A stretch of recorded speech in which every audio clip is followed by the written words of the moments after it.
fam, welcome to What's on the News with Mama Venus, where we cover true crime related events or cases that have been on the news over the past week here in South Africa. This segment is new to the channel and will be in lesser detail, allowing me to post more often because it requires less research and recording time compared to the cases I cover on the True Crime Corner segment. We will still cover cases on the True Crime Corner segment. It's just that it won't be as often as I can because life has been quite busy lately. Okay, let's move on to this week's coverage. So around the 12th or the 13th of August 2023, I came across a post on one of the social media platforms asking for assistance in locating two missing women. This is Zanele Doris Mbuso, 61 years of age, and Monica Sophia Xulu, 81 years of age. They were from Umgababa, a peri-urban area located south of Durban. The women had been missing since the 9th of August 2023, so when I saw the post, they'd been missing for about 3 or 4 days. According to the social media post, they were last seen getting into a white vehicle with GP number plates after they had returned from shopping. The women were not known to be knowledgeable about requesting private transportation, so it was assumed that they maybe took a lift from someone, of which is something they were not known to normally do also. So immediately, the disappearance was very suspicious and was reported to the police. Both Sophia and Zanele ran an early childhood development center, aka a creche, in the area. They had established routines that they followed on a daily basis, so it was difficult for the police, and for me at least, to believe that they had just chosen to disappear and abandon the business that they had been running for more than a decade, just like that. So early on, it was clear that foul play was definitely at play. It was either they had been kidnapped by the person or people driving the car they had apparently been seen getting into, or something had happened to them after they had been dropped off. The latter would be confirmed about 3 days after the women went missing, when their deceased bodies were discovered buried on a shallow grave behind their creche. Soon after that, a man who worked as a security guard at the creche was arrested in connection to their murders. This was a 60-year-old man by the name of Mhlongo. Mhlongo had worked at the creche since 2014 and had apparently met Sophia Xulu around that time. He presented himself as a troubled and destitute man, and he asked Sophia for a job at the creche, citing that he had no home and he did not have any family. He told Sophia that he had lost both his family and his home back in 1994 when his home was destroyed. It is not clear from the reports how and why his home was destroyed and what exactly happened to his family. In a newspaper article that I read, it says that Mhlongo had asked Sophia to hide his origins, of which I find to be extremely suspicious and is giving I'm running away from something. Knowing what we know now and what he's done to the women is really creepy, you know.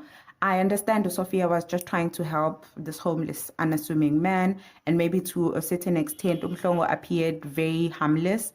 But I think people should be very careful when it comes to these situations because you never know. You might be helping or harboring a dangerous criminal who would not hesitate to turn on you given a chance or an excuse.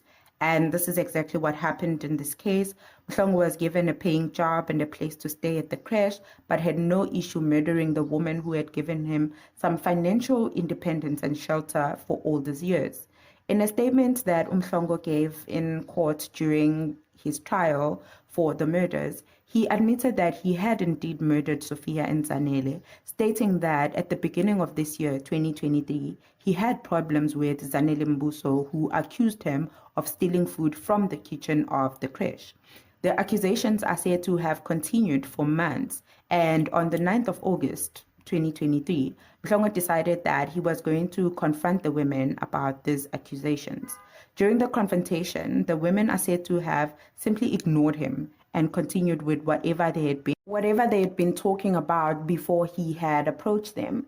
This apparently angered him so much that he decided there and then that the women must just die. He went to his quarters, came back with nunchucks and a rope. He then hit Zanele Mbuso on the head with the nunchucks and she fell down, losing consciousness. He then moved on to Sophia Xulu and strangled her to death with a rope. While strangling Sophia, Zanele regained consciousness and tried to run off, going into the kitchen, trying to lock herself in there. Unfortunately for Zanele Mbuso, the monster was able to catch up to her. He then tied her hands and feet onto a chair and then suffocated her with a plastic bag while strangling her to death with a rope from his nunchucks. Once Mhlongo was satisfied that these two women were indeed deceased, he went and dug 2 shallow graves for them behind the creche and took their cell phones. One of the cell phones would later be discovered by the police in an alleyway behind the creche, where Mhlongo says he threw it because it had been ringing non-stop. Now, reading all of this from these newspaper articles and social media posts, it raised so many questions for me because the way Mhlongo murdered these women, it doesn't look like it's his first time at all. I do hope the police do have capacity to perform further investigations on his background. Maybe we might find out who he really is and what he's really done in the past, aka what really happened to his family, you know. On the other side, though, I could just be pushing it, you know, having been in, like, covering true crime cases and whatnot. I'm always very paranoid about this thing, so I could just be completely wrong. Please let me know, like, what you think about the scenario in the comment section below. Mhlongo was found guilty and sentenced to 2 life sentences at the Pietermaritzburg High Court this week and will hopefully never be integrated to society in the future. But knowing our justice system, I'm not holding my breath. My heart does go out to the families of Zanele Mbuso and Sophia Xulu. They really didn't deserve to be tortured and murdered in such a brutal manner. May the fact that the killer has been brought to justice help bring some healing to the family. Okay, fam. That is it for me on what's on the news this week. Please do let me know what you think about this segment on this channel. Is it a yay or a nay? Thank you so much for tuning in. Please don't forget to like and share this video or audio with your mates. Also, click on the subscribe button if you haven't. Bye, fam. See you in the next one.